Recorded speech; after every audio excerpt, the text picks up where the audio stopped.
어느덧 위드 코로나 4년 차로 접어든 2023년. 올해는 경제가 더욱 어려워진다는 예상과 함께 다양한 사회 변화까지 대응해야 하는 상황 속에서 한국교회는 어떠한 고민을 갖고 무엇을 준비해야 할까?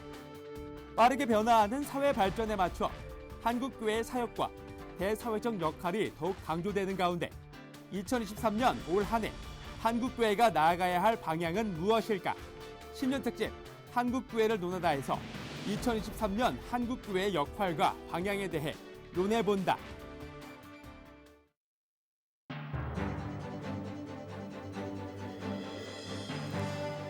한국교회를 논하다 진행을 맡은 한기채 목사입니다. 2023년 새해를 맞이했습니다.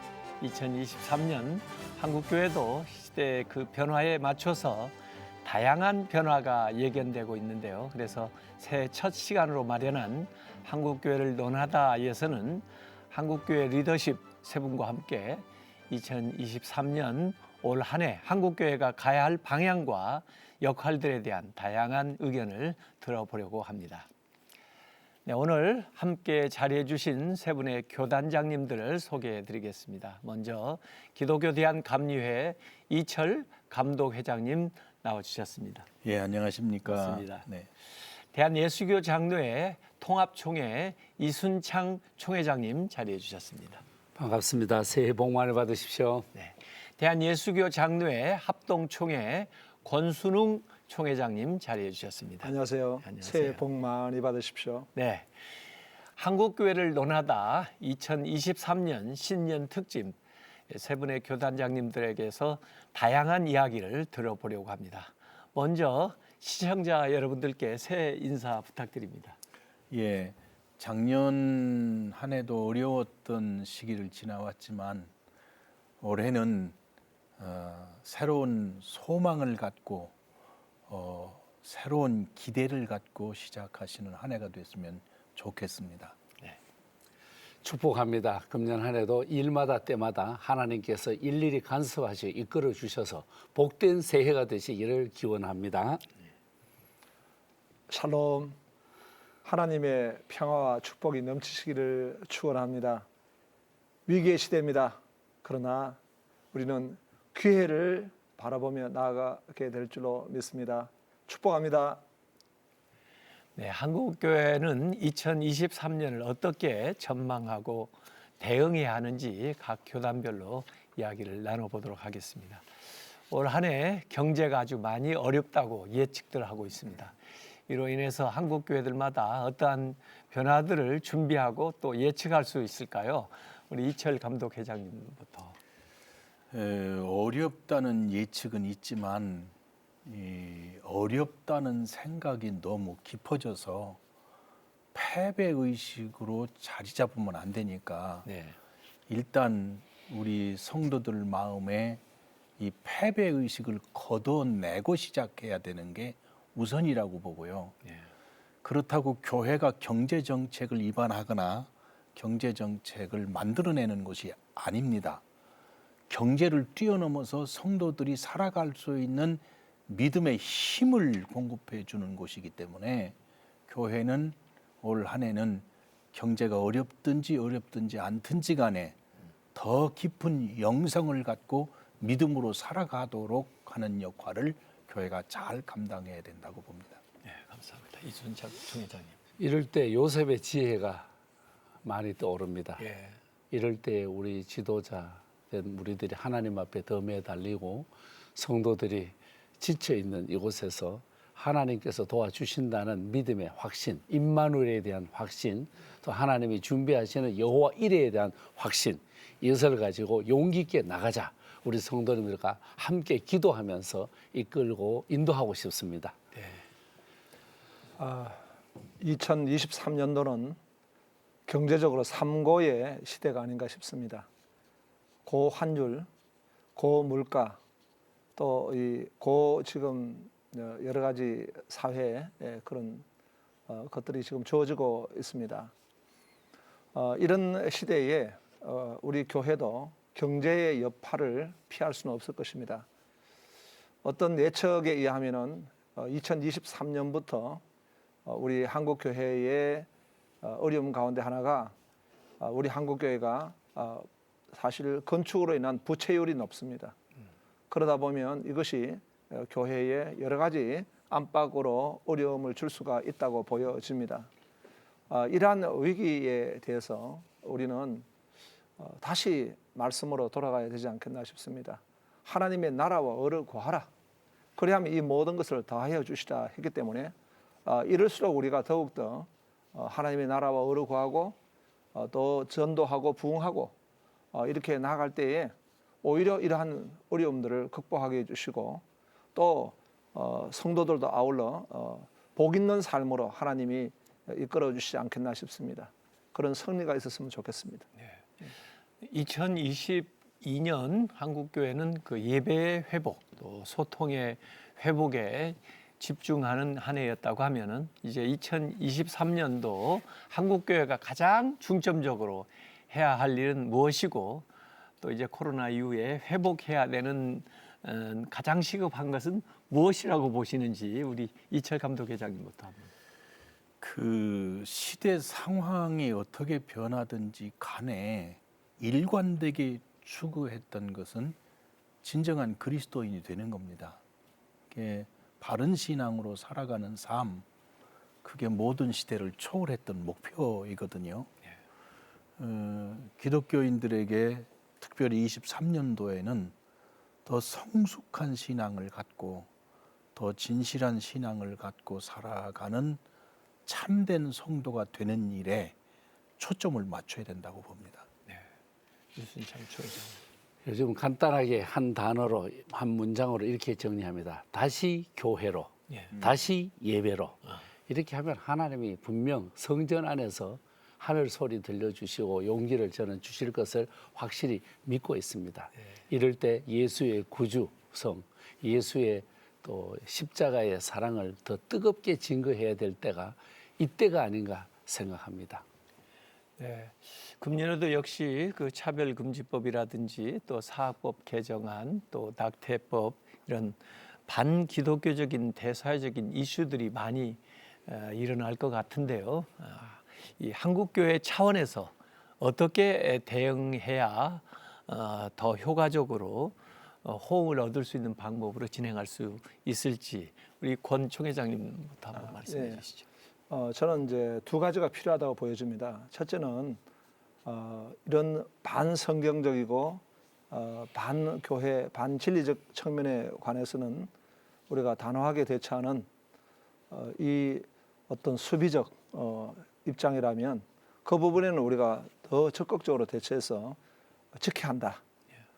그런데 반해서 적극적 입장, 우리가 또 더 공세적 입장의 영역이 있지 않겠나 싶습니다. 그런 부분은 바로 저출산 운동을 극복하는 생명운동, 또 가정회복운동, 정말 이 시대나 이 사회, 민족이 정말 교회가 아니면 해줄 수가 없구나라고 기대하게 만드는 그런 긍정적이고 적극적인 실천 운동들이 필요하고 그것을 확산해 나가야 된다 그런 생각이 듭니다. 이철 감독회장님. 지금 이제 이게 반성경적이다라고 하니까 이게 교회만 관계된 줄로 착각을 하고 있어요. 성경적 가치관은 참된 사회, 참된 좋은 가정을 이루는 사회적 영역에서도 굉장히 건강한 사회, 건강한 가정을 이루는 정신이거든요. 근데 이게 세상 사람들이 들으면 저거 교회만 지키려고 그러는 거 아니냐 이렇게 오해받을 수 있는데 교회는 그 문제에 관해서 성경적 가치관이라는 게 곧 사회를 살리는 가치관이고 가정을 살리는 가치관이라는 것을 잘 이해시킬 필요가 있습니다. 그래야만 국민적 공감을 얻을 수 있으니까 그 부분에 대한 전략적 생각이 좀 필요하다. 그렇게 생각하고 있습니다. 그렇군요.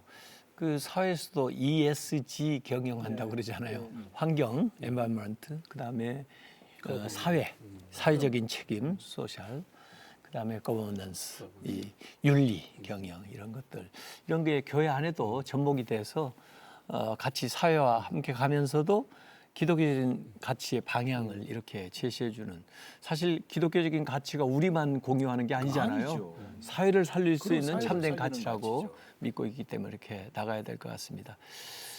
그러나 또 세상에서는 점점 반기독교적인 그런 세계관, 또 그런 운동이 계속되면서 한국교회를 와해시키거나 또 한국교회가 하고 있는 그 복음적인 토대를 자꾸 잠식해 오는 일들도 많이 있거든요. 특별히 우리 청년 세대들, 다음 세대들이 그런 영향을 많이 받고 있는데요. 이런 기독교적인 세계관을 확산시키기 위해서 우리가 해야 할 일은 무엇이라고 보시는지 우리 이순장 총회장님. 아까 말씀해 주셨던 반성서적인 것에 대한 우리 진리 고수, 진리 외침에 이어서 저는 기독교 학교의 존립 문제입니다. 다시 말하면 사학법 문제입니다. 특별히 저는 속이 타들어갑니다. 이 사학법 문제가 이대로만 가면은 큰일 나겠다. 저는 지난날 중고등학교에서 교목 생활을 만 7년을 한 적이 있습니다. 얼마나 귀한 자리, 여기에서 기독교 가치관뿐만 아니라 인생과 미래관을 정말 다 완벽하게 가르쳐 주는 데가 기독교 학교가 아닌가 생각됩니다. 기독교 재단, 기독교 학원, 사학법, 여기에는 특별한 메커니즘이 있고 희망이 있는데 이것을 국가가 제도적으로 이걸 방해하고 막는다면은 이건 눈물 나는 일이고, 지금 우리 대한민국에 많은 학교가 있고 오늘까지 100년 가까이 오면서 한국의 기독교 학교 때문에 이 세상이 밝아지고 영향력을 미친 데가 얼마나 많습니까? 독립운동 33년 안에 보십시오.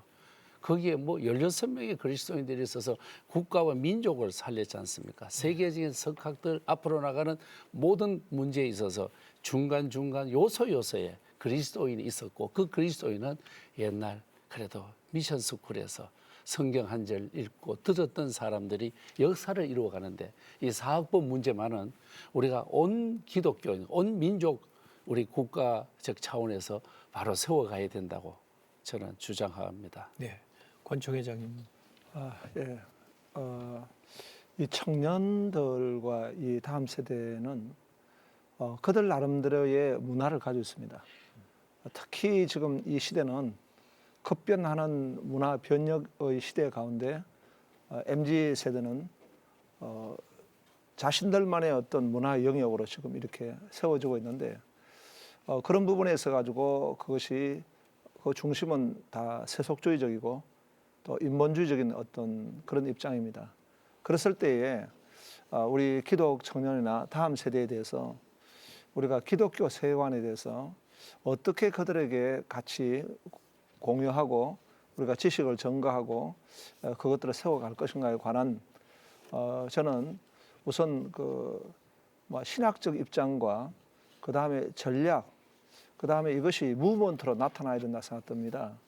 그래서 신학적 입장으로 본다면은 우리가 이 복음적인 그 신학이 과연 이 전략적인 측면에서 어떻게 접근하고 있는가, 저는 그런 부분에서 이 건강한 상황화적인 신학적 입장의 연구가 정말 필요하다.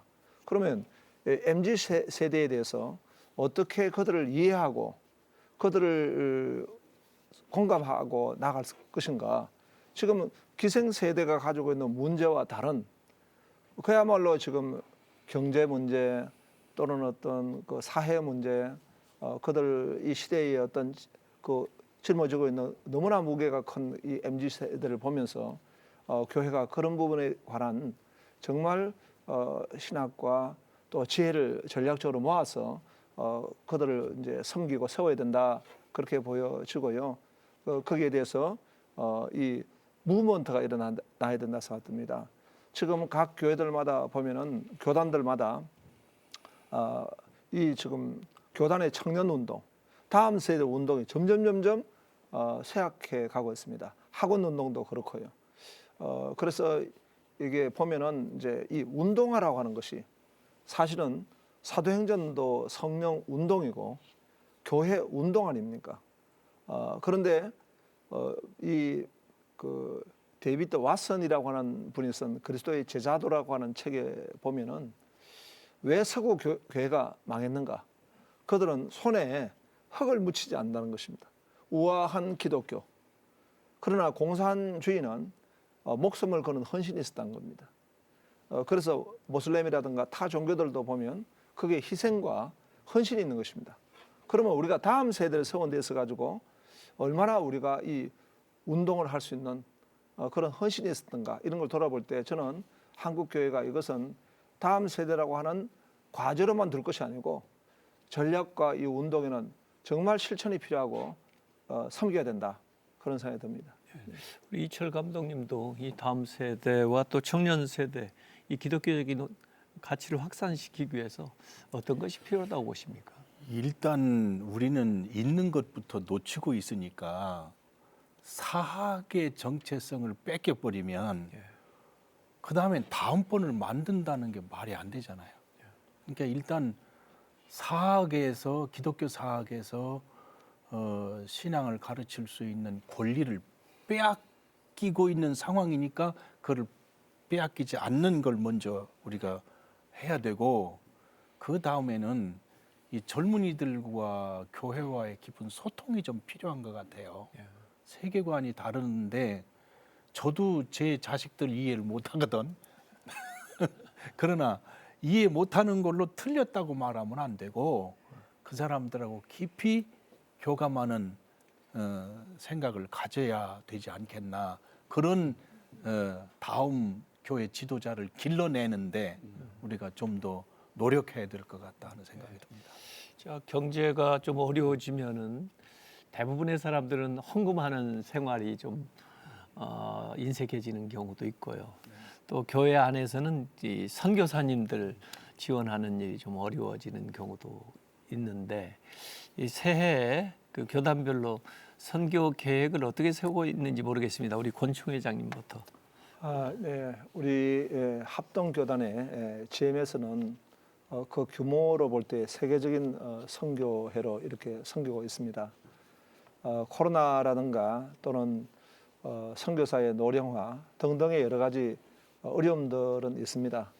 그런 가운데 GM에서는 만만 선교 운동이다 해가지고 우리가 많은 사람들이 선교에 헌신을 다시 하자, 선교에 리바이브를 하자 이런 이제 무브먼트를 하고 있습니다. 그것은 과거에 이제 우리가 선교에 막 이렇게 붕이 일어났을 때는 어떤 인식을 했냐 하니까 선교하는 교회가 복을 받는다. 선교하는 성도가 복을 받는다. 그런 이제 그 생각이 있었는데 이제는 다양하게 시대가 바뀌다 보니까 그런 생각을 많이 잃어버렸습니다. 그래서 사실 선교하는 교회가 우리가 가시적인 축복뿐만 아니라 저는 영적인 복을 받는다. 은혜를 받는다. 그렇게 보여지거든요. 한 예를 든다면 저희 그 교회 같은 경우에 개척교회 때 어떤 슬로건을 저희가 가졌냐 하면은 지하교회의 영성을 공유하는 Radical Discipleship, 급진적인 제자도로 지역과 민족과 열방을 선교하자. 이게 저희 교회의 하나의 캐치프레이즈였습니다. 그러면서 이제 저희 교회가 중심이 돼가지고 당시에 중국에서 탈북자들이 많이 넘어올 때 그것을 많이 섬겼던 NSM이라고 하는 선교 사역을 섬겼던 부분이 있었습니다. 그런 것들이 성도들에게는 어떤 영적인 어떤 그 충전도 되고 또 비전을 공유할 수 있고 헌신을 할 수 있는 계기를 만들더라고요. 그래서 저는 다시 우리 한국 교회가 이제 코로나 엔데믹이 되었으니까 그저 회복의 자리만 머무는 것이 아니라 비전을 향해서 더 발전적으로 도약하는 부흥하는 해가 되어야 되겠다. 그 중심에 선교가 있다고 보여집니다. 그 선교의 운동이 각 교회나 모든 우리 성도님들에게 선교는 축복이다. 선교는 뭐 하나님께 영광을 돌리는 일이다. 이런 사명과 부흥과 축복이 이렇게 좀 넘치는 그런 해가 되도록 했으면 좋겠고 그런 운동을 하고 있습니다. 감리교는 어떻습니까? 저희는 첫 번째로는 선교사님들을 격려하는 문제인데 선교사님들이 위기를 만났거나 병들었을 때 도울 수 있는 자금이 없었어요. 그거를 지난번 입법부회 때 약 40억에서 50억을 만드는 작업을 시작했습니다. 그러니까 올해 내년 이태 동안 만들어서 선교사님들이 어려움을 겪을 때 위기 자금을 우리가 가지고 있도록 하는 거고, 두 번째는 지금 한국에 들어와 있는 다른 민족이 많거든요. 예. 예를 들면 방글라데시 같은 분은 40만이 들어와 있어요. 한국에. 그리고 다른 데도 많아서 제도를 국내에 다민족, 국내에 들어와 있는 다른 나라 분들을 위한 선교를 할 경우도 그분들만을 선교를 할 경우도 선교사로 인정해주는 국내 선교사 제도를 만들었습니다. 그다음에 세 번째는 이제 교회들을 향해서 선교비를 줄이지 말아달라. 줄이지 마라. 줄이지 마라. 오히려 선교를 더 적극적으로 해야 되지 않냐. 그러니까 코로나 위기가 생기면서 제일 어려움을 겪으면 선교비부터 줄여요. 그러지 말아달라. 근데 올해 결론, 작년의 결론이 재정은 안 줄었습니다. 저희가 교회 재정이 예. 재정이 전체적으로 보면 거의 줄지 않았습니다. 그런 상황이기 때문에 이제 선교를 독려하는 작업을 저희들이 세 번째로 하고 있는 겁니다. 저희 교단 같은 경우에는 그 몇 가지로 나눠서 말씀드리면은 일단 첫째는 선교사들에게 희망을 심어주자. 그러면 실제적으로 어떻게 하면 되겠느냐? 저희 교단 데이터를 보니까 10년 안에 은퇴를 하고 되돌아올 선교사가 약 300명 됩니다. 이 300명이 한국으로 되돌아왔을 때 거처가 없습니다. 그래서 300명 이상의 사람들 앞으로 선교하고 되돌아왔을 때에 살 수 있는 집을 마련하자. 이래서 큰 부지를 지금 준비를 하고 어떻게 집을 지어서 한 곳에다가 지을까, 흩어져 지을까, 아파트로 지을까, 지금 거기에 연구 단계에 들어가 있어서 일단 현장에서 선교하는 분들에게 내가 선교를 마치고 고국으로 돌아가면 갈 곳이 있다. 이 희망을 심어주는 작업을 하고 있습니다. 두 번째는 감독 회장님 말씀하신 대로 다른 거는 줄이더라도 선교비는 줄이지 말아 주십시오. 이거를 계속 외치고 있습니다. 그다음에 세 번째는 이제 중국 선교가 활발하게 안 되잖아요. 그래서 중국 선교를 간접으로 하자. 그래서 일본에 가 있는 중국 사람들이 일본에 처하고 있는 사람이 약 100만 명 된대요. 굉장히 많대요. 그래서 이제 우리가 일본에다가 선교사를 보내되 중국어를 잘하는 분, 중국어를 사랑하는 분은 중국으로 보낼 수 없으니까 일본으로 파송하자 해서 내년 2월 달부터 한 2명씩부터 시작을 하려고 합니다. 그곳에서 일본인 선교도 하지만은 중국인 선교를 하자 해서 그 방법을 쓰고 제가 지난달에 태국을 다녀왔습니다. 태국 기독교 총회장을 만나고 했는데 그분들의 요구가 뭐냐? 태국분으로 한국에 와 있는 분이 20만 명이래요. 거기서 선교사 목사님을 보내줄 테니까 우리 한국에서도 같이 지원해서 태국에서 한국에 와 있는 그분들에게 복음을 전가하도록 교회를 준비해 주시고 예배처를 준비해 주십시오. 그래서 그 다음 단계로 이런 선교를 하고 있습니다.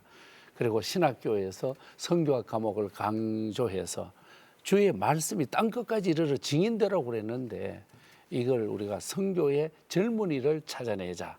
이래서 세계 교회에다가 인턴십 코스라든지 아니면 견습 선교사부터 보내가지고 선교에 대한 자질을 넓히자고 지금 준비 중에 있습니다. 아마 이게 지원자가 지금 좀 늘어나고 있다는 소식을 들었습니다. 아유, 교단별로 선교에 대한 이런 계획들을 세우고 계시는 거 보니까 굉장히 뿌듯해요. 이 앞에 이제 경제 상황에 대한 이야기도 했습니다만 어려운 사람들이 많아진다는 얘기거든요. 경제가 어려우면요. 그래서 올 한 해 우리 한국 교회가 대사회적인 섬김은 어떤 방향으로 어떤 노력을 해야 되겠다 이런 생각하시는 걸 우리 이철 감독님부터. 그 지역 사회 속에 좀 들어가서 일체가 되는 사업을 했으면 좋겠어요. 그러니까 교회는 그 지역 사회와 좀 동떨어져 있다는 느낌을 한국 교회가 많이 준 것 같아요. 이게 교역자들도 농촌 도시든지 간에 그 지역의 일원이라는 생각으로 그렇게 일체화됐으면 좋겠는데 옛날에 저희 농촌의 어떤 목사님은 거기 교회 나오든지 안 나오든지 잔칫날 다 가고 또 뭐 배별 때든지 뭐 일할 때든지 다 돌아다니며 같이 하고 그러니까 동네 사람이 된 거예요. 교회는 안 나와도. 그러니까 동네 사람이 되니까 그분이 떠난다니까 동네 사람들이 다 나와서 울고불고 그랬거든요. 그 노력이 좀 필요하지 않은가. 이게 지금 제일 머리에 들어옵니다. 네. 우리 이순참. 저희도 그렇습니다. 지금까지 아까 마을 목회 그랬는데 저희 교회들은 마을 목회라는 용어를 10년 동안 써서 금년에부터는 또 새로운 용어가 나옵니다. 생명 목회. 생명 목회 순례 10년 해서 이제 이웃을 돕는 것도 돕지만 농어촌 교회가 약한 곳이 많습니다. 저희 교단 1만 개 중에서 도움을 받아야만 움직여 갈 수 있는 교회가 2,250개 교회입니다. 이분들에게 경제적 지원도 하고 있습니다. 또 할 것이고요. 그리고 믿음과 열정의 교육을 통해서 아까 이철 감독님 말씀해 주신 대로 그 지역 주민들에게 들어가서 녹아지고 정말 함께하는 소금처럼 살아가는 그런 목회자를 훈련시키려고 합니다. 적어도 그곳에 가면은 그 동네의 목사님도 되지만 리장님도 되고 동장님도 되었으면 좋겠다 하는 그런 방법으로 지금 유도하고 또 가르치고 있습니다. 그 다음에는 경제적으로 괜찮은 교회들이 이름도 없이 빛도 없이 그 지역을 섬겨서 사람들에게 은은한 감동을 주어서 정말 주의 영광이 그저 드러나지 않더라도 스며들어가는 이런 역할을 하라고 지금 교육을 하고 있습니다. 실제로 이장 목사님 계시고 그분 때문에 그 그렇죠. 마을이 막 소득이 증대되고 뭐 그런 일들도 많이 있죠. 있더라고요. 어떤 동네는 목사님이 제일 젊어. 그렇습니다. 예. 그래요. 우리 권총 회장. 최근에 제가 일본을 갔었는데요. 예. 우리를 좀 도와주셨던 그 목사님이 아침마다 사우나를 간답니다. 갔더니 문신이 이렇게 있는 사람들이 있었다는 거예요. 그분들하고 이제 교제를 하다가 자기가 목사라고 신분을 밝히니까 이제 그 두목이 그 야구사 최고 두목이 센세이 데스까 하고 그때부터 탁 예를 갖추는데 그 부하들이 전부 예를 갖추더랍니다. 어떻게 해서 그렇게 됐냐 하니까 일본 사회에서 목사님들에 대한 존경하는 마음이 있답니다. 우쭈무라 간조라든가 또는 뭐 여러 그 이제 목사님들이 그 삶을 통해 가지고 아주 선한 영향을 주었다는 것입니다. 그런데 문제는 일본의 기독교는 0.8%입니다. 그렇지.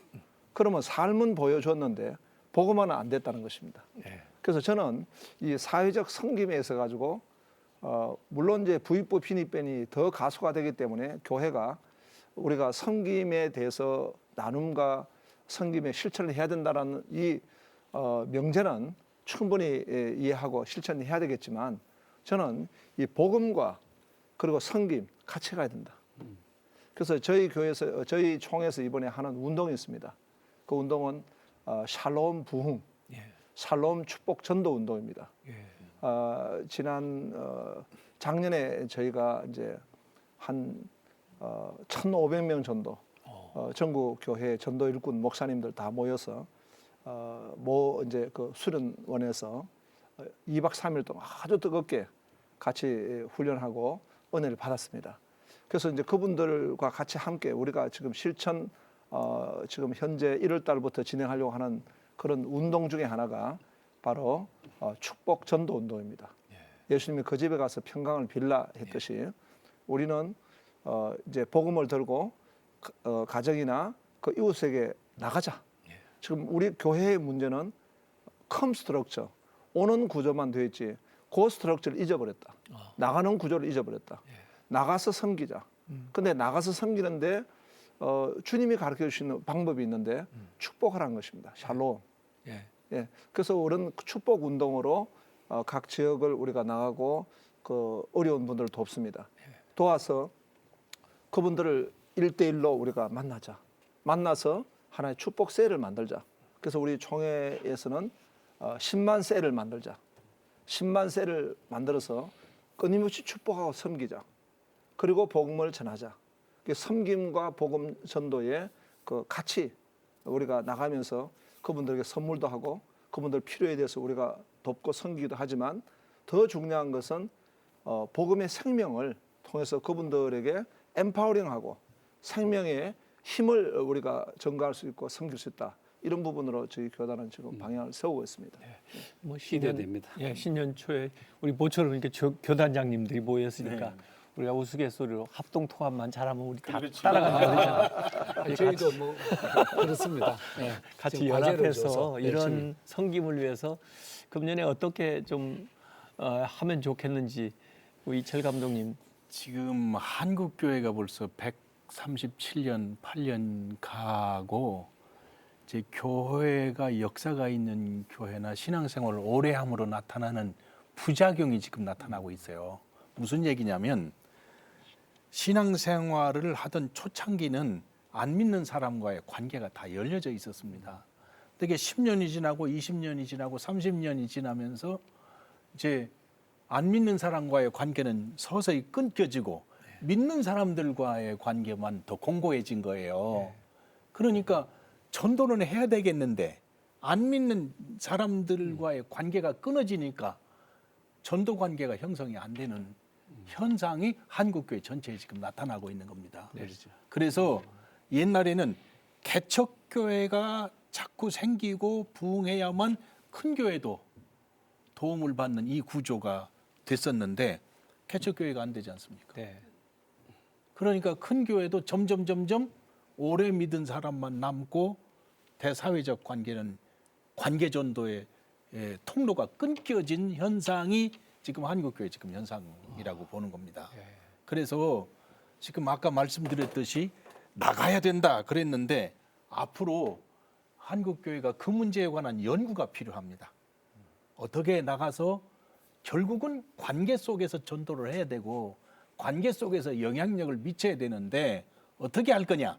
이 문제에 대한 대안을 좀 마련하고 교회가 지금 나가야 된다는 의미는 무조건 문을 박차고 나가라는 얘기가 아니고 끊어졌던 관계를 회복시켜 가지고 전도할 수 있는 통로를 여는 이 방법을 깊이 생각해야 된다고.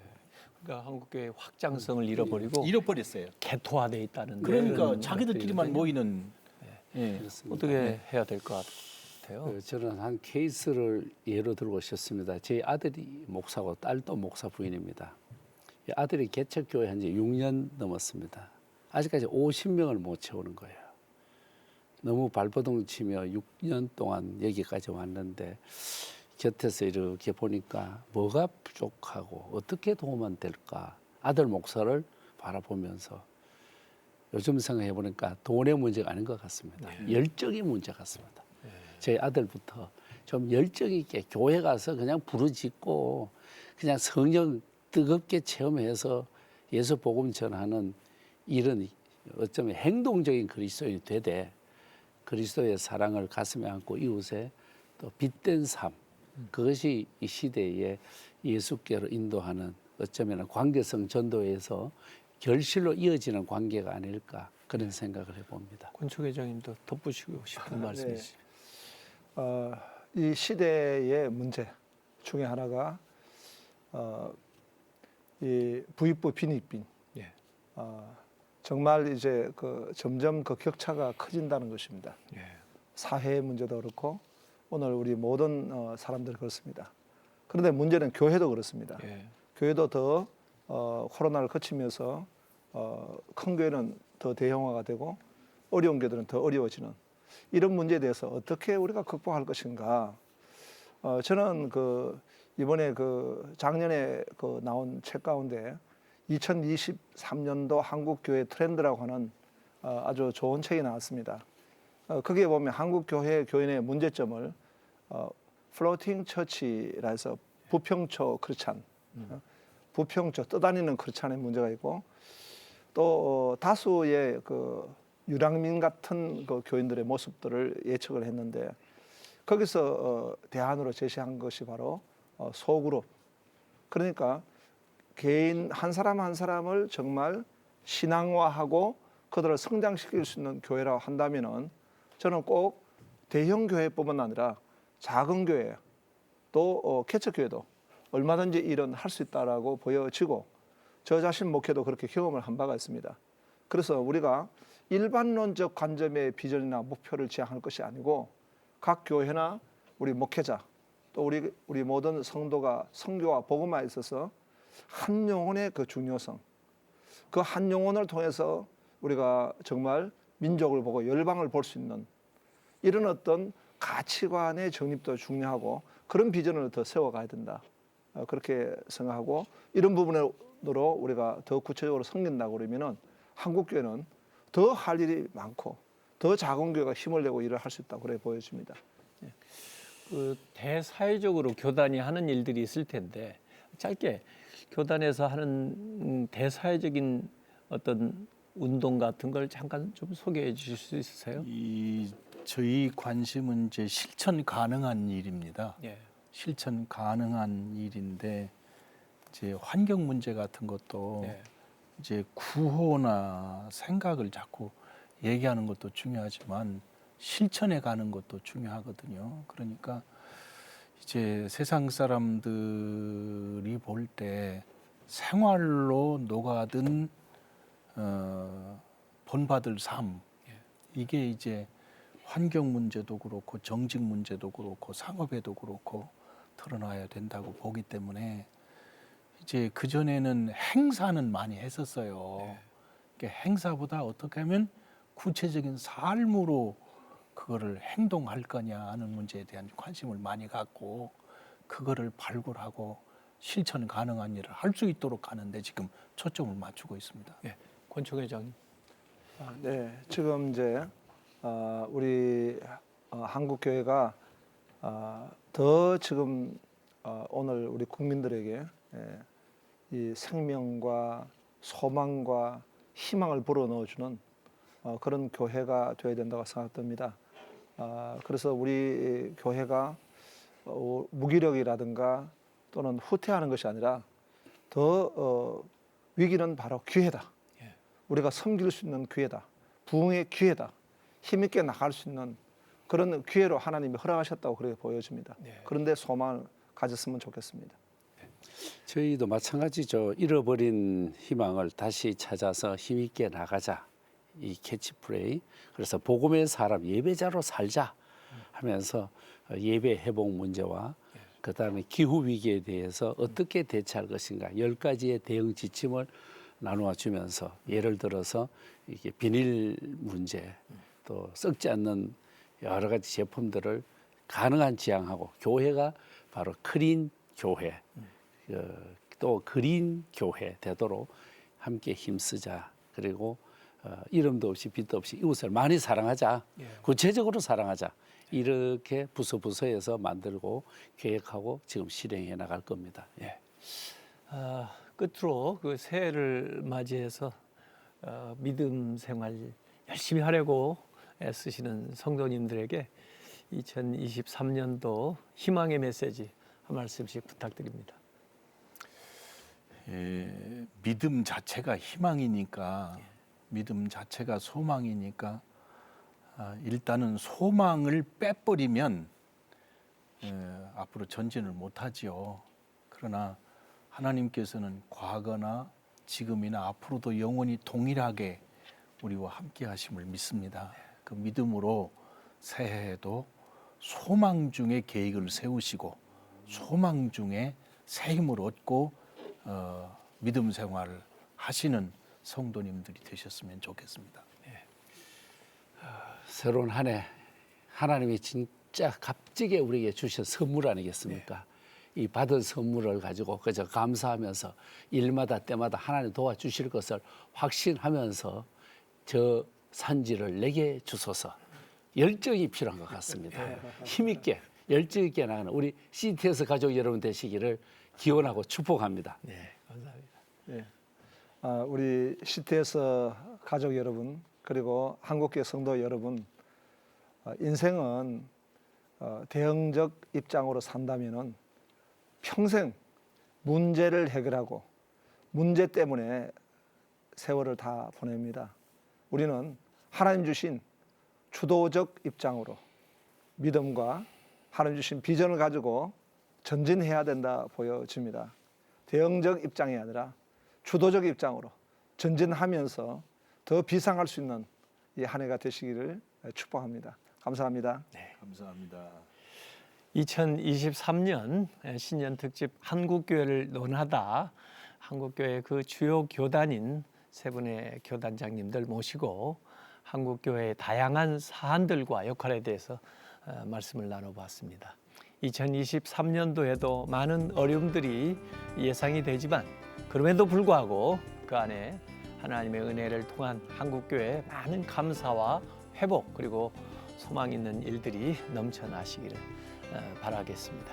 그리고 세 분 총회장님 또 감독회장님 남은 임기 동안 그 교단 위해서 또 한국교회를 위해서 섬기시고 또 헌신하는 일에 우리 모든 CTS 가족들이 같이 기도하고 함께해 주시면 좋겠습니다. 귀한 자리에 함께해 주신 세 분께도 진심으로 감사드립니다. 감사합니다. 새해 복 많이 받으세요. 한국교회를 논하다 오늘 순서는 여기서 마칩니다. 함께해 주신 여러분 감사합니다.